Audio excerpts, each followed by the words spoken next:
কবরস্থান যদি আপনার বিনোদনের জায়গা হয়ে থাকে তাহলে আমি তো আপনাদেরকে আমি ধিক্কার জানাই এই ধরনের প্রজন্মকে।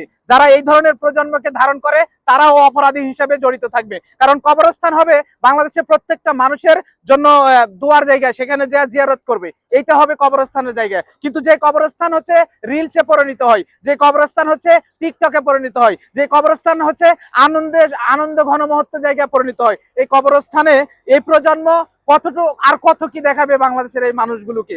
আমি বাংলাদেশ প্রশাসনকে দৃষ্টি আকর্ষণ করব, এই ব্রাহ্মণবাড়িয়া যে কবরস্থানে যে ঘটনাটা ঘটতেছে, মানে শত শত মানুষ সে কবরস্থানে যায় টিকটক বানাচ্ছে অথবা রিলস বানাচ্ছে, আনন্দময় কিছু সময় ব্যয় করতেছে এই কবরস্থান যদি এই টিকটকের জায়গা হয়ে থাকে তাইলে আপনারা ছেড়ে দেন এই কবরস্থান। যদি এই কবরস্থান যদি টিকটকের জায়গা না হয়ে থাকে তাইলে এই কবরস্থানকে বন্ধ বন্ধ করে দেন। যেখানে টিকটক এলাও নাই সেখানে রিলস ধরনের কোনো আনন্দময় ভিডিও এলাও নাই। কারণ এই কবরস্থান হবে বাংলাদেশের প্রত্যেকটা মানুষের হৃদয়ের জায়গা, যেখানে প্রত্যেকটা মানুষের যেতে হবে এক সময় না এক সময় যাইতে হবে।